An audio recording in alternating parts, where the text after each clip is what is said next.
Hey everyone, welcome to the Scott Grant Show. I'm excited to be here with Tim Gilmore. Hi, Tim, Scott. welcome. Yeah, thanks. Thank you very much for having me. Excited to talk to you today. And as always, we're also here with the fabulous Jennifer Price. Hi, Scott.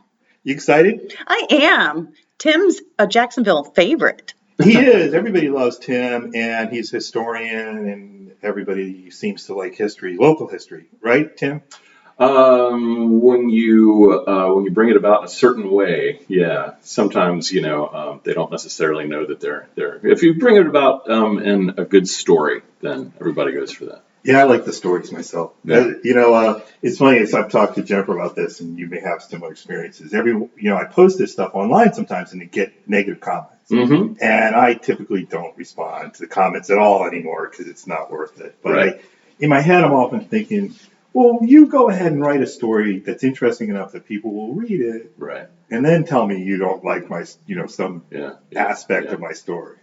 Because that's the hard part, right? I mean, to get it so that people, and I know people went nuts for the Book of Isaiah. Which is, in some ways, one of the strangest things that I've written. But I could probably say that about most of the things I've written, that they're in some ways the strangest. But that is, book where I tried to imagine what it would be like to live in a place like Jacksonville, when really Jacksonville was not yet here. So it's the subtitle, a vision of the founder of a city, Hart was a pretty strange character anyway. A lot of times, really, when you pull out the facts and you let them do the work, you don't have to necessarily frame it as history. I like to think that the biggest part of the word history is story, and that's close to universal. Well, and particularly today, I mean, if you want people to pay attention, it's got to be a good story. Sure. I mean, the way maybe we learned history in school. Right. Right. Today you try and get people to learn history that way. Yeah, that's exactly the issue. If people think of history as a series of bullet points or, just a bunch of dates that they need to memorize, and they don't see how those dates and those events connect, then they can't see the relevance and they can't be drawn into it. But if you are telling stories and those stories happen to be historical, then you get people's attention. I think every profession could benefit from learning the art of storytelling. It's central to who we are. I think we as Joan Didion, one of my favorite writers, says, we tell ourselves stories in order to live. We shape our lives by narrative. And that's true today. I mean, I think people are more interested in the story than the truth a lot of times in sort of our American political climate. I wasn't going to know that that's fast, true. But yeah. Sadly, that's true, and I've always been interested in, I've never just flat out dissed urban legends, but when there is an urban legend, I always acknowledge it's an urban legend, but I'm interested in the work that urban legends do, we are living in a different time period where urban legends aren't just, something that kind of circulates among us, but we can choose our facts, right? And alternative facts if we want them. And that's a little scary. And a lot of urban legends getting paraded around as fact. There's a Donald Trump story that Donald Trump, some guy stopped to help Donald Trump when he had a flat tire, and then Donald Trump either paid off his house or, Yeah, right. I know, right. It didn't happen. But you see that one every once in a while. Not to knock Donald Trump. That was one that came immediately to mind. But there are a lot of also conspiracy theories. Sure. Nutty ones out there. Right? There was always the uncle out there somewhere who believed that the moon landing never happened, right? But that never seemed to threaten overall reality. Everybody had a crazy uncle, but the crazy uncle did not seem to control the narrative of our lives. And there's a surprisingly large number of people out there that at this point in time think the moon landings are fake. Right. A surprisingly large number of people who think the Earth is flat. Yeah, absolutely, and the lizard people and everything else. When I say that I'm interested in the work urban legends do, the place that I've written about and that a number of people have written about that comes automatically to mind is the old Annie Lytle School, School Number 4, close to downtown. It's on the line between Brooklyn and Riverside. And, kids have been breaking into the abandoned School Number 4. Oh, yeah, my kids want to go there this afternoon. Well, is this a ghost story? Well, they think it's haunted. It just Right. looks haunted. Well, so there are all of these urban legends about the school. There are urban legends that, children were murdered in the school, and there was a crazy janitor, and that there was a basement where, I don't know, the children died in a boiler fire.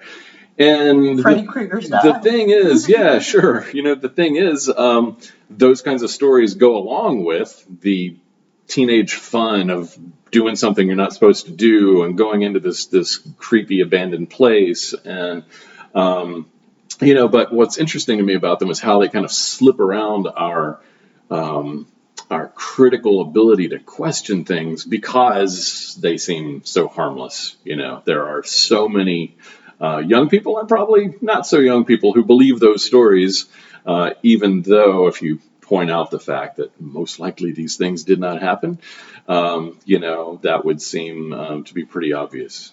Yeah, I've had that conversation with a lot of people about a lot of different topics recently where I'm like, well, yeah, I know, I don't think that's true. And they kind of look at me, shocked. Nazis came on shore and went to the movie theater. Well, that one never seems to die, does it? The Tampa Tribune just ran an article about the submarine war in the Gulf. Uh-huh. And in the article, true to form, there's the line that Nazi submariners actually came on shore and went to the movies. Right. And this news story, I hadn't seen it. This news story includes that. Yeah. Story that's been going around for forever. There are countless examples. Sure. Yeah. What happened to fact checkers? Are they not employed anymore? Newspapers have fallen on tough times, But and you can also use this particular one did, but I've seen a lot of articles use the roost that somebody said it. Mm-hmm. Sure.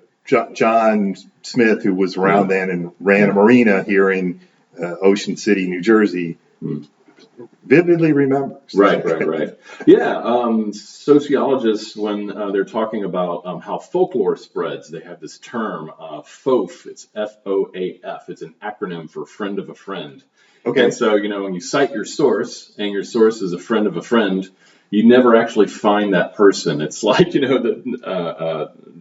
a friend of a friend of a friend of a friend, and it just kind of, you can never actually track down the source. But newspapers, when they print things, that has authority to it, right? So people are doing any kind of historical research. If they find that the Times-Union said, in whatever year that downtown Jacksonville was once this Indian metropolis called Waka Palatka or Asachite, they reprint it, even though that's not true, but there are so many people who believe that there was when you say an Indian it, I believe it. metropolis downtown, but the Timucuan Indians did not. They weren't city builders that way, But there's even there's a marker downtown.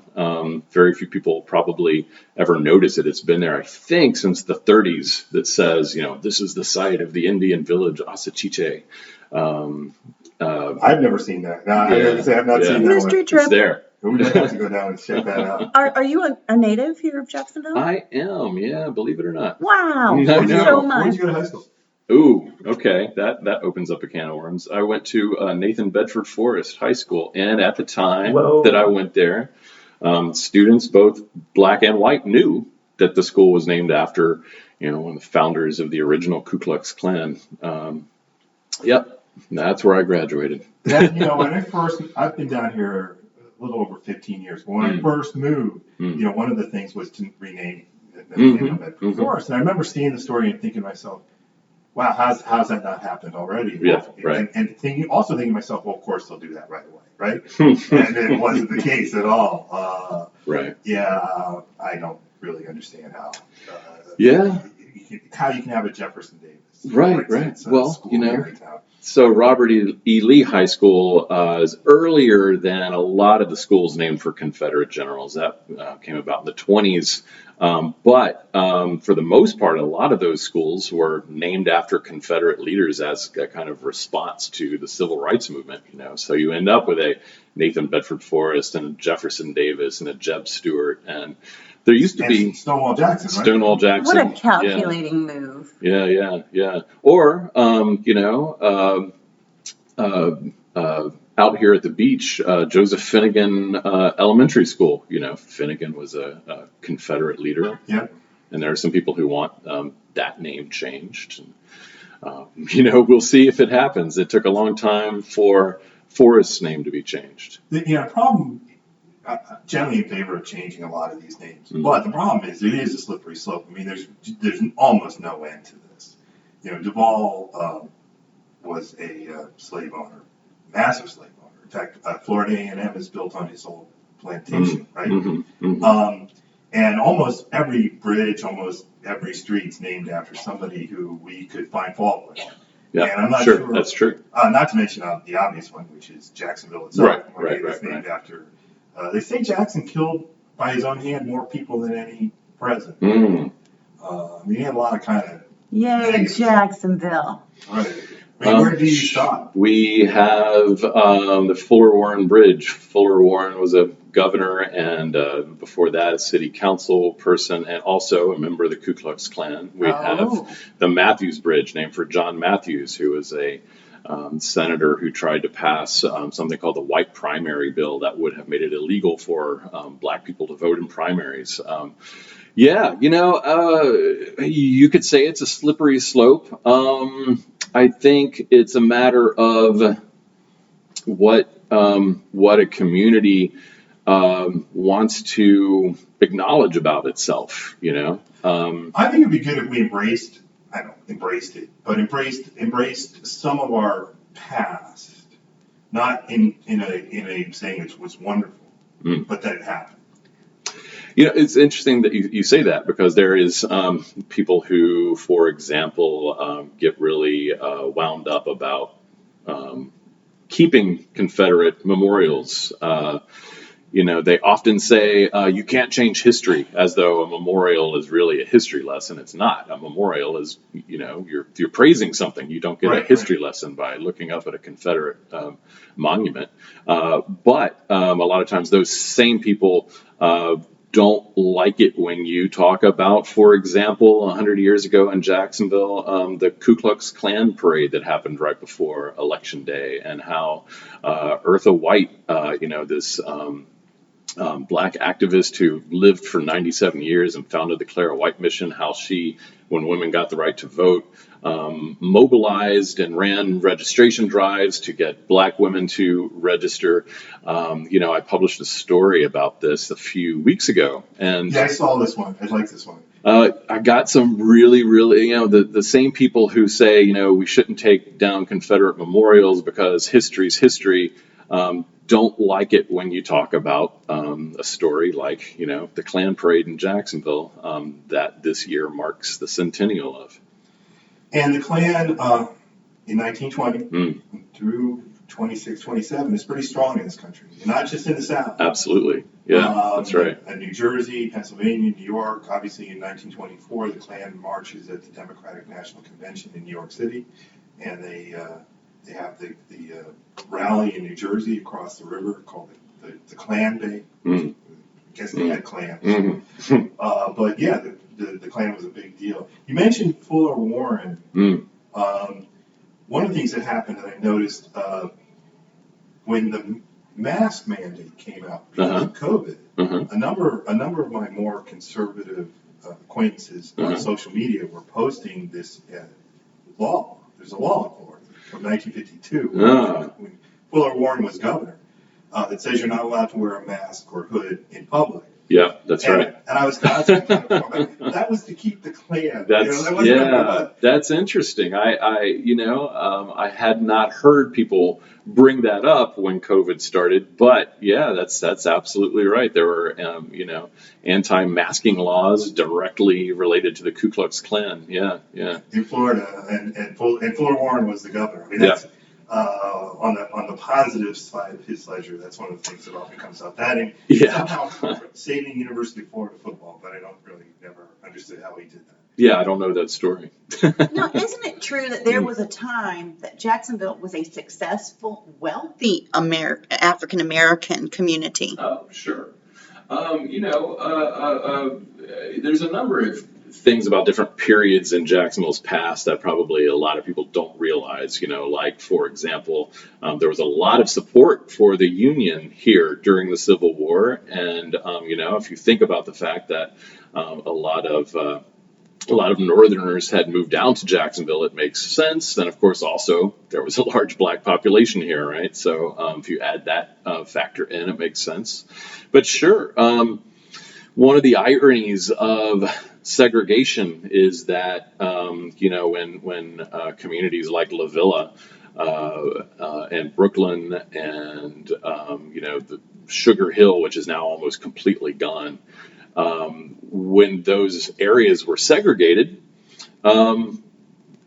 they had successful black businessmen and doctors and lawyers and whoever you want to think of when you think of a successful person. And desegregating those areas meant that, for one thing, it meant white flight was going to happen, but it also meant you didn't have to stay in those areas anymore. So you could be wherever you wanted to be. It's one of the ironies of desegregation. Stephen Darrell is talking about this, about this was an important black area at one point, and it ceases to be, as we know. So I mean, it's a favorite topic. Well, I'm just curious about that fire and whether the conspiracy theory might be that it was to run out the successful African Americans. If that were true, it's and no pun intended, but it seriously backfired, right? Because it started in one corner of La Villa and it did not go into La Villa. It took out the city of Jacksonville itself, which was downtown. But wasn't that an opportunity for the First Baptist Church to take over and rebuild the city? I'm sure that the folks at First Baptist Church always looked for and took advantage of whatever opportunity that they had, and First Baptist did start with a few white congregants and a couple of black congregants who were essentially they're slaves, and then when First Baptist split. Bethel Baptist became the black church and First Baptist became the white church. I'm sure that they always took advantage of whatever opportunities came their way, but well said. I don't think they coordinated it or anything. Earlier you were talking about reactions, and we're talking about, I had done this submarine presentation we were talking about before we started, and I end up doing this presentation about this Nazi submarine attack that occurs off the coast here of Jack's Beach. And I give it 175 times to over 10,000 people. And I listened. Yeah, you did. You were there for almost every single one. Do you have it memorized? I'd like to hear you. I am his cue caller. When he needs a line, sometimes, line. What's that name? But it was, it Cecil took off. Butler. We ended up doing Cecil Butler, the something of femininity. That thing took off, and we were constantly getting asked to do it. Then subsequently, I'd written a cover story for Folio about 1964, and I talked about the events in St. Augustine, the Beatles coming here, and Bob Hayes. And you could write a whole nother 1964 story and not mention any of those events, because there's other stuff going on too, but like Johnny Lee Chapel's here, and I forget the kid's name, but they blow up his house because he's trying to integrate. Yeah, Donald Godfrey. Yeah, that's right. Yeah. But what I can tell you is I got substantially different reactions to both of those stories. I did the 64 speech a lot and did it at some libraries, did it for some service clubs, not nearly as many times as I did the submarine, Right. and the turnout on submarine speech days was always jam packed. I remember, Jennifer, remember going to that over in Nocatee, the Crystal Room, whatever they call that place? Yes. We were walking in, and we were just expecting such a small group. And we were wondering, gosh, where are all these people going? What other event is going on tonight? And we walked in with the crowd. Interesting. And realized they were all coming to hear Scott. Yeah. Yeah, and at some point I turned to you and I go, all these people aren't coming to hear me, are they? Right? You remember that? That was a fun moment. That was a fun moment. It was hundreds. Literally, like 300-400 people came to see us. We did the 64 speech. It was less than 100. It was 50, maybe 60 people. It was still a good turnout because it's a good building. But I had a lot of people upset with me for talking. Why you want to talk about that civil rights stuff? And even got a few kind of not serious death threats, but we got a few death threats. One guy texted me and said, "You see me coming, you better run and find a place." Really? To hide." Yeah. Because you did a civil rights. Because I talked about civil rights. Radical in 2020. You would have, I would have thought that too 10 years ago, but now you're kind of like, right. Well, there's a license now to be as openly racist as people want to be that they did not necessarily have 10 years ago.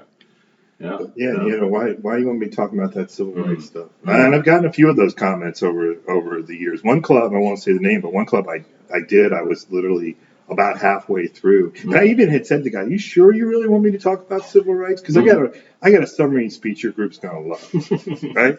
You got the safe speech. Yeah. And he kept going, "No, I want that 1964 speech." And I got there, and there was sitting up front, just to my right, table full of men, and they were looking at me like they were measuring me, for a lynching. I mean, and afterwards they made it clear that everything I said was a lie. There was no racism in the 60s. There was no racism. Right. There was no racism. We all got along. We all went to war together. It was Disney World. Yeah. Right. It's the same thing. It's the people who are offended by anyone being offended by the Confederacy, but don't want to acknowledge that there's been anything negative. Think of the contradiction and people who say that the Confederacy is just the South, as though all of the ordinances of secession that every Southern state released when it decided to leave the United States and become part of this new country, the Confederate States, as though they didn't all list the economic investment in slavery as their reason for doing so. Yeah. We've read those. I remember showing, I forget, it was Mississippi, right? I showed you Mississippi. Yeah, it's for slavery and slavery alone. It'd be like in the first sentence that we do this. Yeah. No, but it was about state rights. Right. Yeah, right. And the tyranny of the North. Yeah. Hey, you mentioned urban legends, and you just wrote something about a river monster. Right. Tell me about the river monster, because I didn't get a chance to read the article. Okay. Yeah. So the St. John's River monster. What do I want to say? It's something that has popped up in news stories from time to time, popped up quite a bit in the 1970s, and then it had in the 50s as well, and not so much lately, but there are still some people who have the St. John's River monster on their radar, and believe that there's something out there. What kind of monster is it? Is it like Loch Ness monster, or is it? That's one of the comparisons that a couple of people made. They say it's serpent-like or something. I really want to, but I'm not going to give away the solution to the riddle that a couple of people who saw the St. John's River monster in the 70s came to. I want to give it away because it's absolutely hilarious and makes sense. But it's the end of the story. So you got to read it. I got to read it. You got to read it. Yeah. And that was in folio. Do people still read? Do we have a copy of that? They do. Do we have a copy of that folio? Yes. Okay, now make sure I read that, because I've been meaning to. I know that I've been accumulating stuff to read. Yeah.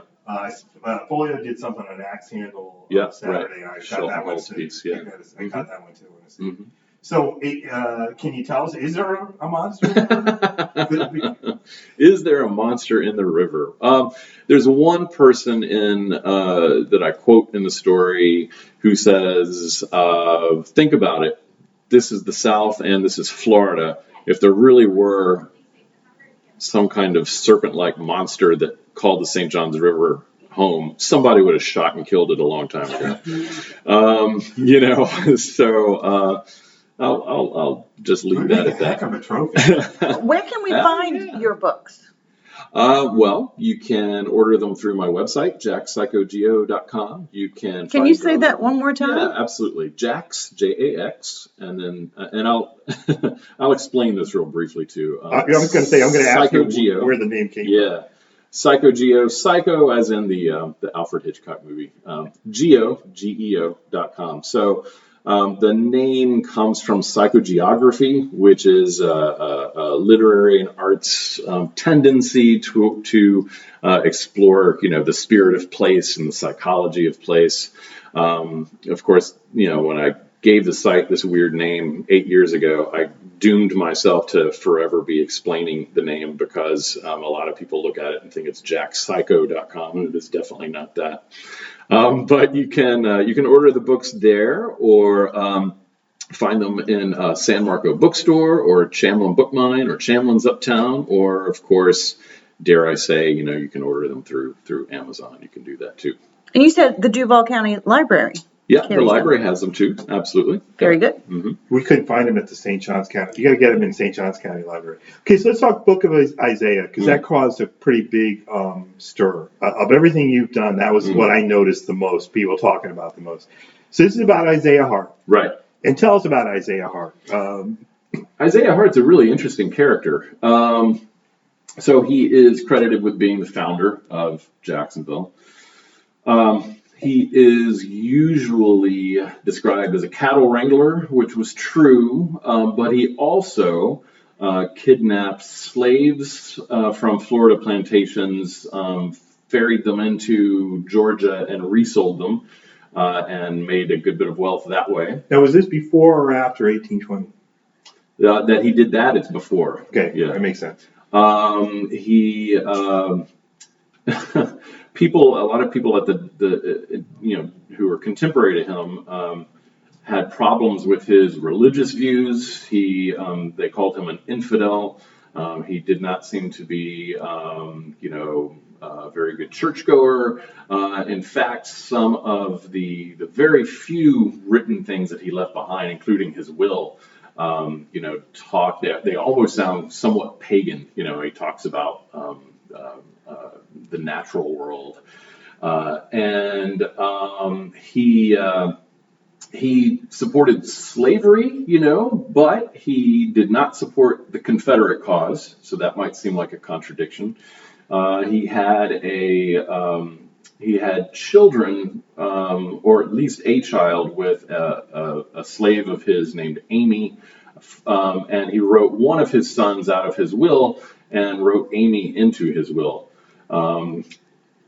He built a tomb, a family tomb, which is now it's on the border now. I mean, it's not there anymore, but where it was is the border between downtown and Springfield, and it was, I believe, I think it was 35 feet high, and it was the tallest building in the city. The tallest building in the city for at least a short period of time. Was the grave, of the founder of the city and his family. So really, kind of in some ways, a hard guy to pin down because he seems to embody lots of contradictions. And I've just always been, having grown up here. There have been so many times that I wondered how in the world did people live here before we had modern conveniences, before we had, air conditioning, before we had lots of the things that make our lives comfortable. And, Isaiah Hart decided that he wanted to found this town, which is where downtown is now, of course, And most of downtown now is infill. At the time, it was mostly just a swamp. And, who would want to live in that without any kind of the conveniences that we are used to? Well, they had to be tougher. I mean, on a number of different levels, and not Right. just here in Florida, but everywhere. Sure. But yeah, particularly here. I mean, the heat, the bugs. Yeah, yeah. You read some of those stories of St. Augustine in the early days. It was a tough life. Absolutely. If you look at 19th century Jacksonville, every couple of years there was an epidemic of one kind or another. Yellow fever Right. frequently. But yeah, it was incredible. I wouldn't want to live here then. Might have been nicer in the winter, I guess, maybe a little bit nicer. But yeah, the yellow fever epidemics, like roughly 1880. Is that? Yeah, there were a couple. The biggest one was 1888. Okay. Yeah, that was the biggest one. And I know a lot of people died. I actually did a little research on that, and then I never wrote it. But when COVID was at some point, it was like, oh, well, there's a COVID comparison. I ended up writing a number of COVID comparison stories. Yeah, I have a story about that, exactly that kind of comparison on my website. It's pretty fascinating. I mean, this was a time period when during that epidemic, there were just bodies left in houses, and it was a very. It also led toward the founding of the Duval County Medical Board, and to kind of some institutionalization of health matters and medical matters. And there were bodies all over the place, right? I mean, that's part of the story. A lot of people died in that yellow fever epidemic. I don't remember the number off the top of my head, to tell you the truth, but it was the worst one in Jacksonville. The city was under quarantine. There's actually an armed quarantine surrounding the city. That's right. Yeah, I do remember seeing that. Yeah. They found some graves recently, true. Some people were asking whether those could have been associated with the yellow fever. Turned out they weren't, I guess, but they did find some graves. Right. A development they were doing. They're right. I think you're referring to. You might be referring to some bones that came up from digging up infill for on the north side. The infill would be used for constructing new off ramps or something. But actually, there was a place called the Sand Hills Hospital. Right. That's what I'm talking about. Oh, okay. Yeah. So the Sand Hills Hospital is where Gateway Mall or Town Center is now on the north side. And when Gateway was being built, they dug up a lot of bones. I have a story about that on my website as well. And I talked to a lot of people who grew up around there, and they, I got their stories about the bones of I mean, it was so strange. I mean, kids were bringing bones to school and things like that. And do we know were these yellow fever victims or were they? Yeah, they were. yeah. It's fascinating. Yeah. I know a lot of people died. We keep talking about stuff you've written, and one of the things I read, I was doing research, and I actually wrote the article, and I've submitted to Folio. I'm not sure they've not gotten back to me, but I wrote an article about called "A Shootout on the Acosta Bridge." Oh, Yeah, I like the story, but the Whiskey King, Duval, and Hope King, who was a Prohibition agent, get into this gunfight on the Acosta Bridge, I think in 1928, and the Whiskey King gets shot and killed. So you've written a story about that? Yeah. Okay. Well, Yeah. I hope to see it in Folio because that's a good story. Well, I found some newspaper articles that mentioned facts that I'd never seen published before, and that's kind of one of the things that got me going. Sure. But I'm doing this, and part of the newspaper articles talks about Steinhauser. And in the newspaper article, it says that Steinhauser ran his car into a mailbox responding to this shootout. Then I'm reading your story, and I forget which story it was, but I'm reading one of your stories, and you mentioned that Steinhauser had been convicted of violating Prohibition. And I was like, oh, that's a great find. I was literally just kind of searching around for stuff on Steinhauser to flesh this story out, and I came to your thing. Yeah. And then I see by 1940, Steinhauser's, because South Jacksonville no longer exists, shortly after Steinhauser gets arrested for violating the Volstead Act. And Steinhauser ends up being a deputy or detective in the Jacksonville Police Department in 1940. The sheriff's office, there was a lot of corruption back in the day. Sheriff Rex Sweat, which I swear, what a name. Sounds like, Please repeat the name. The name was Rex Sweat. He was sheriff for 25 years. He was pretty corrupt, and then he was followed by Dale Carson, who was sheriff until I don't remember exactly, but the 80s. There's most famously, I think, with Axe Handle Saturday that Clarence Spears infiltrated the Ku Klux Klan and reported on plans that the Klan had for violence in response to peaceful anti-segregation sit-ins in Jacksonville, and delivered that information to the sheriff's office, and the sheriff's office, completely lost it. There's all kinds of corruption involved. In fact, I write about this in my new book, Murder Capital, with the sheriff's office in the Johnny May Chappelle case, and in the disappearance. I have a story called The Disappearance of Beverly June Cochran. I read that one. I like that one. Yeah. I did like that one. So her, the person who most likely murdered her, although she was never found and there was never any kind of trial or anything, was the son of a business owner who was good friends with the sheriff. So there's all kinds of corruption stories in the middle of the 20th century. And is Beverly June in? Yeah, absolutely. So I'm looking at a book called Murder Capital, which is, I think, an appropriate name for our city in some ways, right? Well, there's been a lot of murders here. I didn't come up with that. It's different news outlets have referred to Jacksonville as Florida's murder capital in recent years. And if you dig back pretty far, you can go back to the 1930s and the 1920s and find national publications that talked about Jacksonville's high crime rates. There was one publication, Literary Digest, referred to what they call, quote, Jacksonville's staggering killing record. It's a long history. And I see you have a story about Johnny May Chapel, and that's just an awful story. Her murder and the way that the murder was investigated. And then you also have the Beverly June story in here, and that's Murder Capital by Tim Gilmore.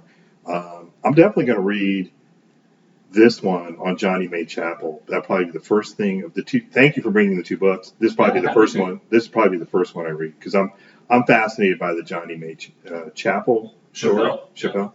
I interviewed the woman from Lincolnville, Floyd's wife, Regina Phillips. Thank you. Sorry, that's not my mind works anymore. Regina Phillips. She grew up in Jacksonville, and her family and the Chappelle family were friends. She talks about in that interview, which was actually a pretty long interview and pretty poignant. I mean, she was sharing her stories about being, she's older than me, but being a young school child in Jacksonville. And some of the stories up in Mandarin. Some of the stories were not, didn't cast us in the best light, that's for sure. Well, everybody has their stories in them, and if we look for them and we ask people their stories, because when people leave this life, they take all their stories and their experience with them too. And J.C. Richard Patrick was the lead detective, and he hides the information underneath the rug or underneath a cushion on his desk chair. Right. J.C. Patrick My gosh, what a character. He was the lead homicide investigator in Duval County. He had also been under Rex Sweat, and he stayed on under Dale Carson. And hugely corrupt, covered up all sorts of different things. Talk about sweeping something under the rug. Literally, that's right. Literally under the rug. That's right, yeah.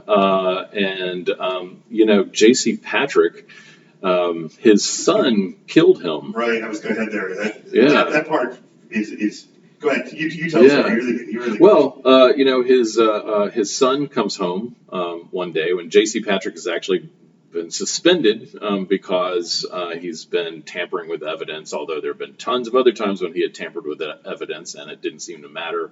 But he's actually suspended at this point. His son comes home to find his father beating his mother.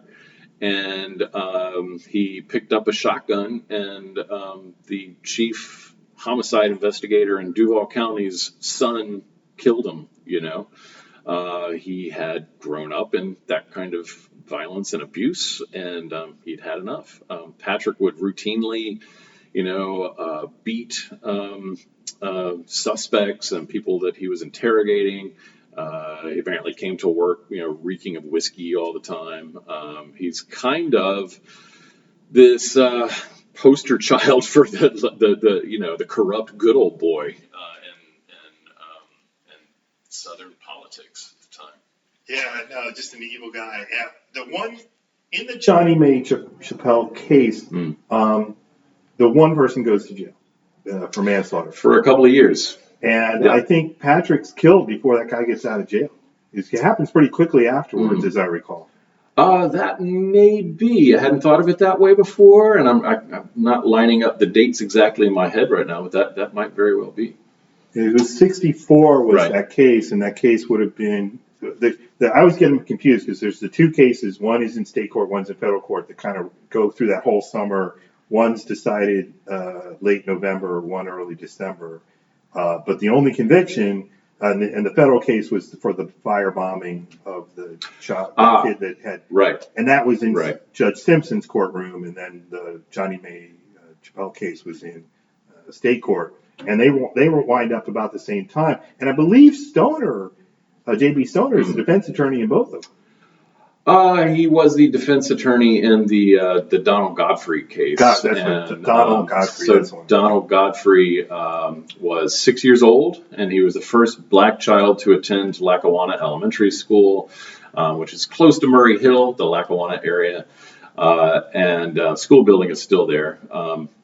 He was the first black child to attend Lackawanna Elementary, and the Ku Klux Klan bombed his house. And nobody, luckily, was hurt or even, of course, killed in that. But he says it blew the refrigerator through the roof. They happened to be on the opposite side of the house when the bomb went off. Now, have you interviewed him? Yeah, he's an incredibly gracious guy. It's always astounding to me when I talk to older people, to older black people who dealt with the overt racism, how gracious they, it's not lost on me that I'm a younger white man, but he's always been incredibly gracious. He lives in Africa. He lives in Monrovia, right, in Liberia. I don't know where he is right now, but he has lived there. Maybe he lives there now. Okay. Yeah. But he also wants to, or at least he told me a couple of years ago that he wants to retire to Ghana. But he's had a career as a U.S. diplomat, and he feels more at home in Western Africa than he does in the United States.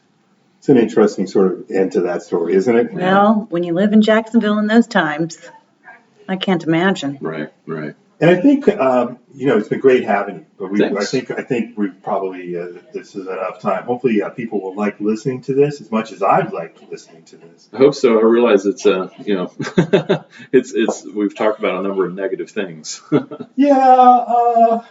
It's part of history. It is part of history. It's part of Jacksonville's identity. Yeah. Yeah, and again, I think this constant kind of sweeping this stuff under the rug. I don't think that in the long run that helps us as a society. These things happen. It doesn't mean that we're bad people, I don't think. I mean, we did, some of our ancestors did some bad things, but I don't think it makes us bad people. And I don't think it makes us unique in any sort of way. I think, I believe in truth and reconciliation. When apartheid ended in South Africa, they set up truth and reconciliation committees, and that's happened in other places around the world too.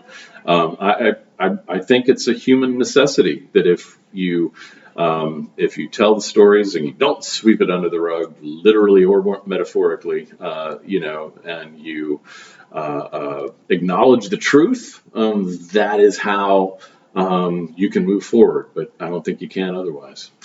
Well, yeah, I agree.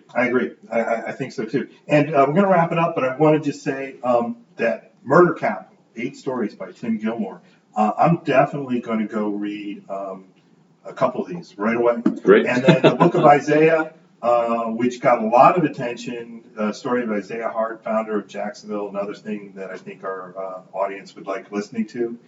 Thanks for being here. I'd love to have you again. Yeah, sure, absolutely. You're right up my alley. And Jennifer, any closing thoughts before we sign off? I really am thrilled that you were able to come visit with us. I'm happy to be here. Thank you guys for inviting me. It was fun. I hope you liked it. Yeah. Should I say something at the end? I guess we should have said something like follow us on. The Scott Grant Show is brought to you by Standfast Asset Management of Ponte Vedra Beach, Florida. Standfast is a fiduciary asset manager specializing in great American companies. We're proud of our disciplined approach to investing.